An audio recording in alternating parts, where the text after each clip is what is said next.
When you eat 3 Chinese takeaways, 4 Oreo milkshakes, the entire yearly food supply of Yemen, and 6 cans of Pepsi every day, but it's bulking season. You're probably familiar with the concept of bulking right now. It's that point in your fitness journey when you've decided that you want to try and force your body to start growing muscle. So in conjunction with all the heavy lifting you're doing, you're also trying to force as much of the Lord's glorious food into your body as possible so that you're in a calorie surplus. So what a calorie surplus is when you basically eat more calories in one day than you consume, or than what is known as your maintenance. That obviously varies from person to person, depending on weight, height, genetics, that type of thing, how active you are.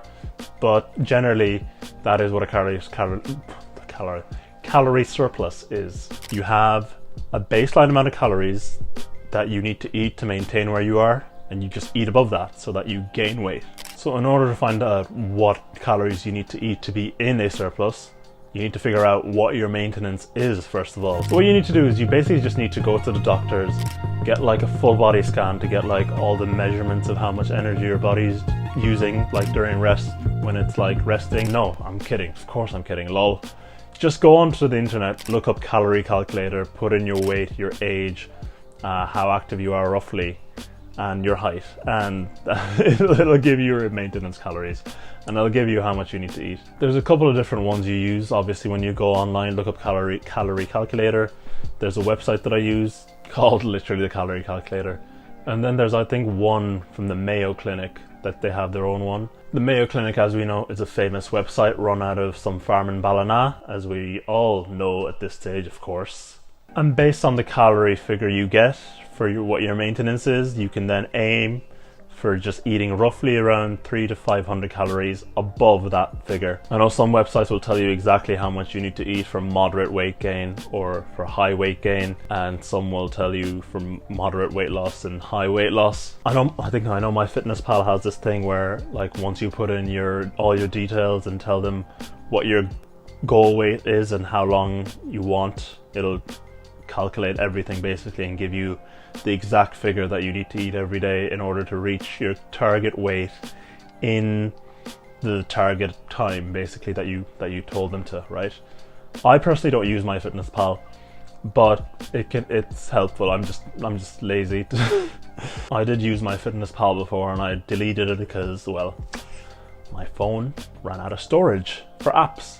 And I just haven't got it back since. Now there's a few different ways of going about this bulk. Now I know your fat ass probably thought, oh my god, more food. If you think this is something that's going to be enjoyable, you're in for a rude awakening, my son. Because let me tell you from experience, you're not as manly as you think you are. You probably hear, oh my god, I get to eat 3,000 to 4,000 calories a day. That sounds amazing. No, it's not. No, it's not fun.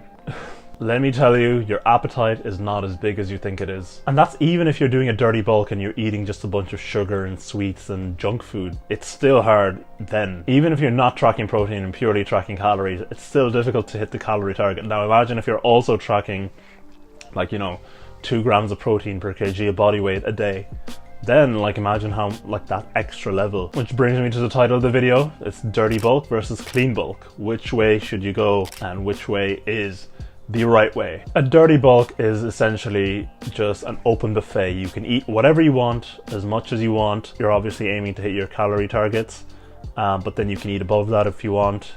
Junk food, sweets, sugar, and depending on how strict you are, you may or may not track protein, but your main goal is to hit the calories and you just eat everything. Takeaways, burgers, Chinese takeaways. This is more fun, and it's probably the one that I did when I went on when I first started doing my bulk. It's the one I did. The problem with it is it's very unhealthy and it's a lot of cope. The amount of calories you're eating pales in the amount of copium you're also inhaling. You are one unhealthy motherfucker. You get all the drawbacks of an unhealthy high sugar diet, increased risk of heart disease, diabetes, bloating, laziness, and probably one of the worst conditions of all, poor aesthetics. Because you just end up getting really fat and you put on a load of extra fat.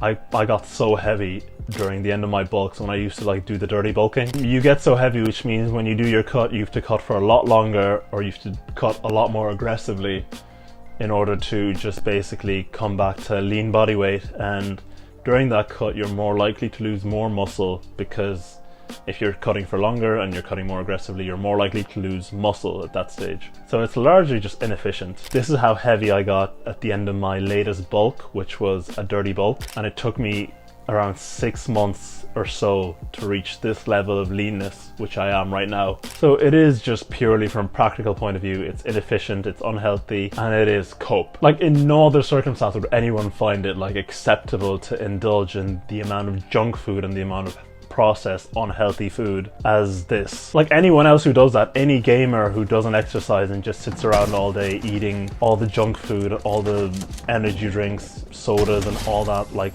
really crappy processed food, we'd all look at them and be like, there's something wrong with you. And when you do the exact same thing basically, but you're like, well, I'm bulking, then it's like you're excused all of a sudden just because you also happen to lift some weights in the meantime.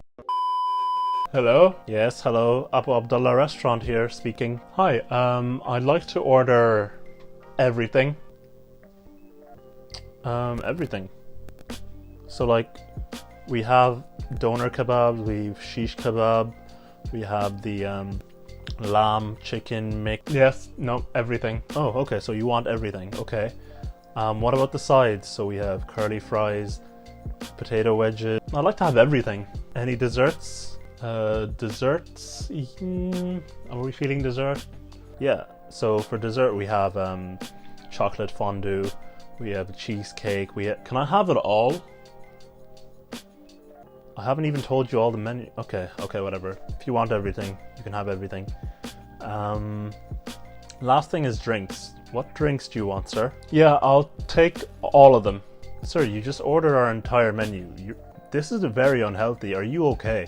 You're actually gonna die of like some heart disease or some shit. Like, you're very... Oh, no. There's been a deep misunderstanding here. You don't understand. I'm bulking. Oh, right, alright, yeah, you're bulking. Oh, shit, yeah. Holy shit, okay. No, I completely discounted that. Holy shit. Oh, perfect, you're perfectly fine. Do you know what? Don't even worry about paying. We'll send you everything right away. Oh, yeah, of course, yeah. Anyway, take care. But then you're also not going to do any cardio for your heart health, because, you know, cardio kills gains, apparently. The much better alternative, and the one I'm definitely going to try and do now as I enter my next bulk, is the lean bulk. A lean bulk or a clean bulk is basically a bulk where you cut out as much of the unhealthy food as possible.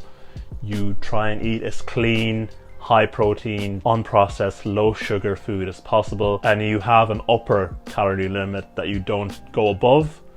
That upper limit is usually above your maintenance, so it's a calorie limit that'll gain you weight, but you try not to go above that so you don't put on too much weight, because a lot of the extra weight you put on will be fat. In a clean bulk, you are obviously tracking protein very closely, aiming for about 1.8 to 2 grams of protein per kg of body weight in a day, and you're trying to get that from as many clean sources as possible and eliminating as much, you know, highly processed junk food as you can. You reduce your risk of heart disease and diabetes and all that, but you also put on less fat during your bulk, because that all the rubbish like sugary, high processed food is more likely to put on fat than muscle, mainly because of hormones. I think it spikes your insulin or something. Also, generally with your clean bulk, you're a lot less likely to really go over your limit, because you're going to struggle to even get to 300 to 400 above your maintenance on a clean bulk, because you're mainly just going to be eating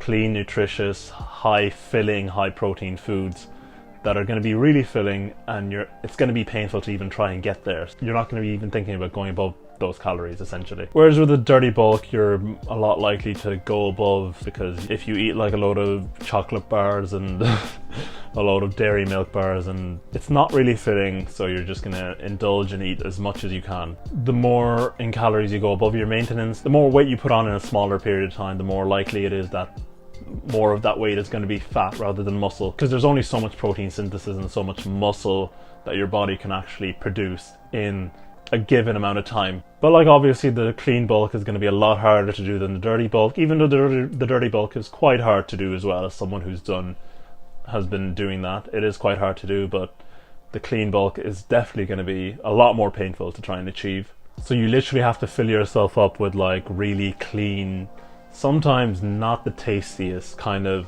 nutritious food. You're literally gonna have to fill yourself up to a point where you can't even, you're so full you don't even want to think or look at food anymore. You have to get to that point and you literally have to keep eating. That's the reality of a clean bulk. So there's my 2 cents on it. As a professional dirty bulker in the past, I'm making the promise to myself and to the internet that this time around I'm gonna do as clean a bulk as possible and try and maintain my abs. You really shouldn't be excited to bulk because it's not generally a fun experience. So yeah, don't be lazy. Click my video over here somewhere and I'll see you next week.